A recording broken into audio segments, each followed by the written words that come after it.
కొన్ని ఆనందాలు విషాదాలుగా మారిపోతూ ఉంటాయి. ఆనందంగా ఉన్నాము, సంతోషంగా ఉన్నాము అనుకునే లోపే ఆ ఆనందాన్ని యముడు వచ్చి లాక్కెళ్ళిపోతాడు. మాత్రం అనుకోని సంఘటనలు కొన్నిసార్లు ఇలా జరిగిపోతూ ఉంటాయి. విహారయాత్ర విషాద యాత్రగా మారిపోతే చెప్పలేని బాధ. అలాంటి సంఘటన ఒకటి ఇప్పుడు జరిగింది.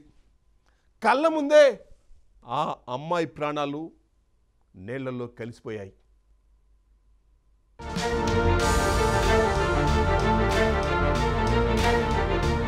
వృత్తిపరంగా రోజు పని ఒత్తిడికి గురయ్యేలా చాలా మంది అప్పుడప్పుడు విధుల నుంచి కాస్త బ్రేక్ తీసుకుని విహారయాత్రలకు వెళ్లి రిఫ్రెష్ అవుతుంటారు. మానసిక ఉల్లాసాన్ని పొంది రెట్టింపు ఉత్సాహంతో తిరిగి విధులు నిర్వహిస్తుంటారు. అటు మెదడుకు ఇటు మనస్సుకు రిఫ్రెషింగ్ గా ఉంటుందని వెళ్లే కొన్ని విహారయాత్రలు ఒక్కోసారి విషాదంగా మారుతుంటాయి. అచ్చంగా అలాంటి ఘటనే జరిగింది. హైదరాబాద్కు చెందిన యువ వైద్యుల బృందం సరదాగా చేపట్టిన విహారయాత్రలో తీవ్ర విషాదం చోటు చేసుకుంది.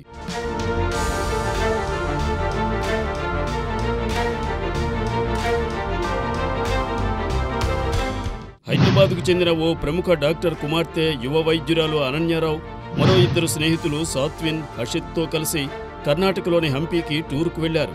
అక్కడున్న పర్యాటక ప్రదేశాలను చూసిన వీళ్లు సనాపుర గ్రామంలోని ఓ గెస్ట్ హౌస్లో బస చేశారు. అనంతరం మధ్యాహ్నం సమయంలో తుంగభద్ర నదికి వెళ్లారు. అక్కడికి వెళ్లిన అనన్యారావు సరదాగా ఈత కొట్టాలనుంది. అందుకోసం సుమారు 25 అడుగుల ఎత్తుగల బండరాయి నుంచి అనన్యారావు నదిలో దూకింది.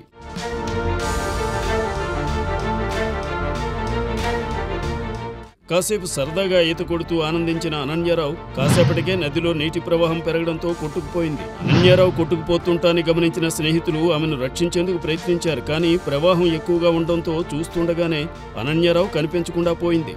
అప్రమత్తమైన ఆమె స్నేహితులు వెంటనే పోలీసులకు సమాచారం ఇచ్చారు.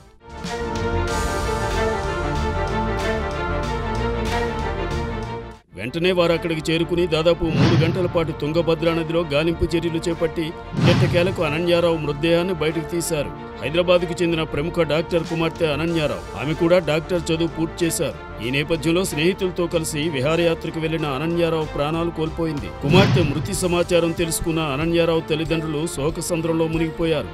సరదాగా స్నేహితులతో కలిసి ట్రిప్కు వెళ్లిన తమ కుమార్తె విగత జీవిగా రావడంతో తల్లిదండ్రులు కన్నీరు మున్నీరుగా విలపిస్తున్నారు.